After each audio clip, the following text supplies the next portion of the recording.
안녕하십니까. KUPA 편집평가본부 최승우 본부장입니다. 지난 2026년 2월, 한 달간 우리 사회의 주요 이슈를 다룬 언론의 보도 흐름을 분석한 결과를 말씀드리고자 합니다. 화면의 목차를 보시겠습니다. 오늘은 크게 4가지 순서로 진행됩니다. 먼저 이번 달 분석을 위해 선정한 3가지 핵심 주제와 그 선정 배경을 살펴보고, 이어서 각 주제에 대한 신문사별 보도 특징, 이를 수치화한 분석 결과, 그리고 전체적인 보도 방향을 짚어보는 전망 순으로 진행하겠습니다. 편집평가본부는 수많은 뉴스 데이터 가운데 정치, 사회, 문화 각 분야를 대표하는 3가지 핵심 사건을 선정했습니다. 본격적인 기준을 말씀드리기에 앞서 각 사건이 어떤 배경에서 발생했고 현재 어떤 상황에 놓여 있는지 간략히 짚어드리겠습니다. 첫 번째, 정치 분야에서는 윤석열 전 대통령 무기징역 선고라는 주제를 선정했습니다. 지난 12상 비상계엄 사태와 관련해 내란 등의 혐의로 기소된 전직 대통령에게 1심 재판부가 무기징역이라는 중형을 선고한 사건입니다. 현재 특검은 사형을 구형하며 2심 항소심을 준비 중이고 정치권은 각자의 셈법으로 돌파구를 찾고 있는 긴박한 상황입니다. 전직 국가 원수에 대한 중형 선고는 단순한 사법부의 판단을 넘어 사회 전반에 미치는 파장이 막대합니다. 권력형 사건과 사법 판단이 결합된 사안인 만큼 언론사별 보도 프레임과 논조 차이가 뚜렷하게 나타날 것이라 판단해 핵심 의제로 선정했습니다. 두 번째 사회 분야는 강북살인 사건입니다. 서울 강북의 한 모텔에서 발생한 강력범죄로 피의자가 사이코패스 성향을 지닌 것으로 밝혀져 큰 충격을 주었습니다. 수사가 진행 중인 지금 온라인상에서는 가해자의 외모를 칭송하거나 피해자를 조롱하는 2차 가해 현상이 심각하게 번지고 있습니다. 이 사안은 사건을 서술하는 방식부터 피해자 보호, 자극적 보도 여부까지 다양한 언론 윤리 문제와 직결됩니다. 범죄 사건을 다루는 언론의 프레이밍 방식을 분석하기 위해 선정했습니다. 세 번째 문화 분야는 롯데자이언츠 원정 도박 의혹입니다. 정규 시즌 개막을 코앞에 둔 시점, 대만 스프링 캠프에서 롯데 소속 선수 4명이 도박장을 출입한 사실이 적발됐습니다. 현재 구단은 사태를 수습하기 위해 대표이사와 단장에게 비공개 중징계를 내렸으나 과거의 도덕적 논란들까지 엮이며 팬들의 분노가 커진 상태입니다. 이는 특정 선수의 개인적 일탈을 넘어 프로스포츠의 신뢰도를 훼손하는 민감한 사안입니다.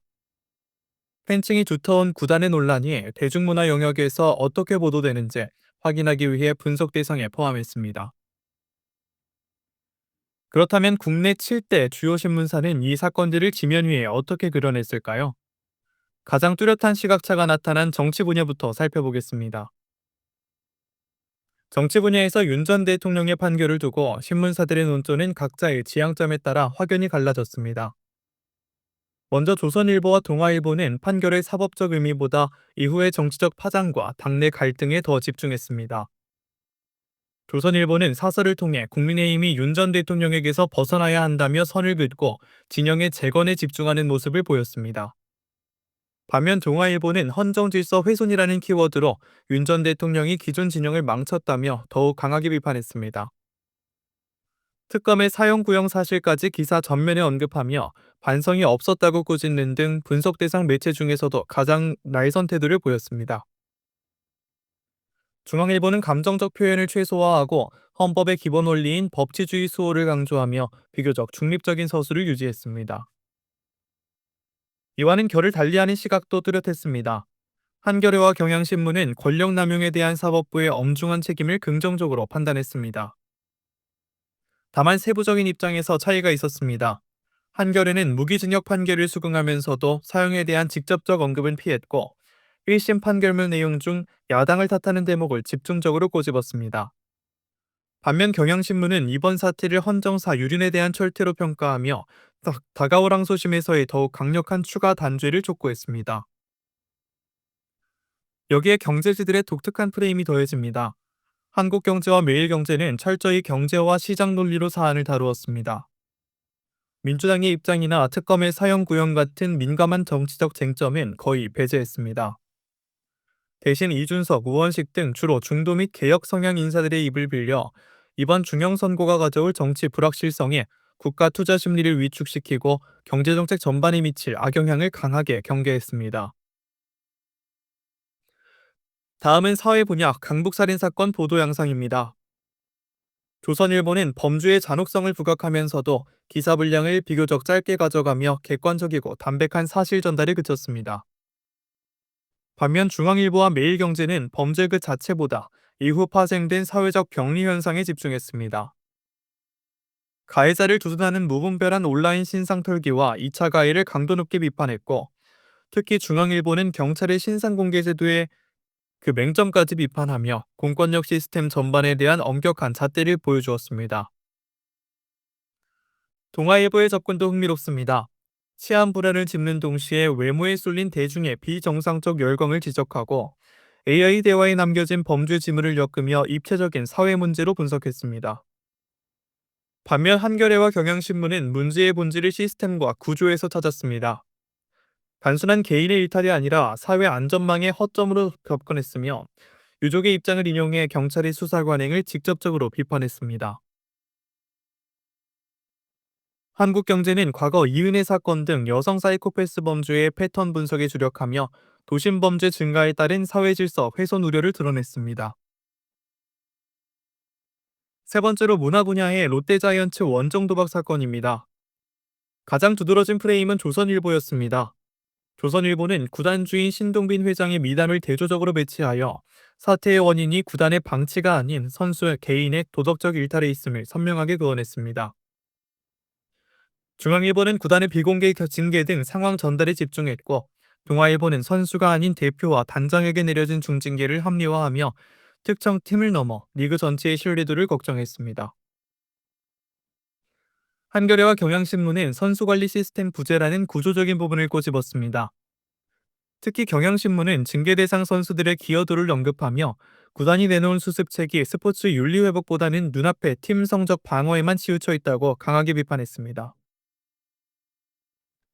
경제지들의 시각 또한 명확했습니다. 매일경제는 정규 시즌 개막이 코앞이라는 시기적 맥락을 부각하며 사안을 다소 축소하고 동정 여론을 형성하려는 듯한 뉘앙스를 보였습니다. 반면 한국경제는 이번 도박 사건을 과거 성추행 폭로 논란과 한데 묶어 구단의 브랜드 이미지 폭락과 스포츠 산업 가치 훼손이라는 경제적 치명타에 집중하는 차이를 보였습니다. 지금까지 보셨던 이런 보도 행태를 수치화해서 긍정과 부정 비율로 나눈 신문사별 논조 분석표를 확인하시겠습니다. 정치 분야 윤 전 대통령 무기징역 선고에 대해서는 동아일보, 한겨레, 경향신문, 매일경제가 사법부의 판단을 수긍하며 100% 우호적인 논조를 보였습니다.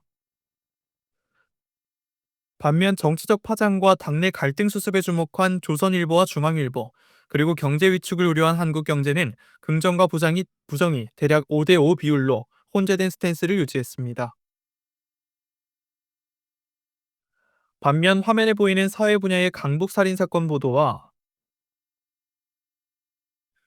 문화 분야의 롯데자이언츠 원정 도박 의혹에 대해서는 분석 대상인 7개 매체 모두가 부정 논조 100%를 기록했습니다.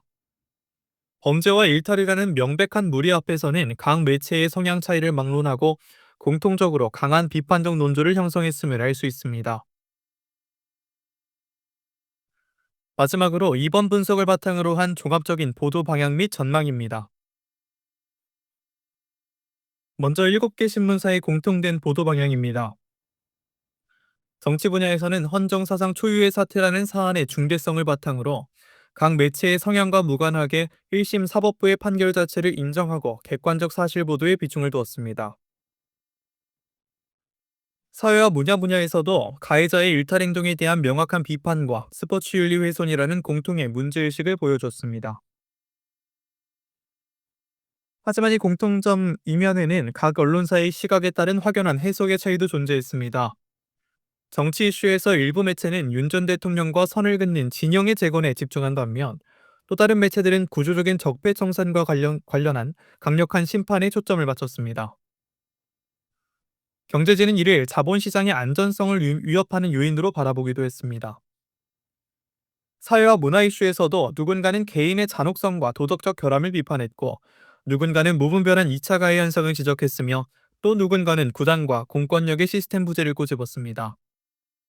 같은 경제신문사라도 상황적 맥락에 따라 사안을 다소 축소하거나 시장 가치 폭락에 집중하는 등 다각도의 프레임이 관찰됐습니다. 우리가 매월 진행하는 이 논조 분석은 동일한 팩트를 두고도 언론사가 어떻게 프레임을 짜고 여론의 방향을 제시하는지 확인할 수 있는 중요한 과정이라고 생각합니다.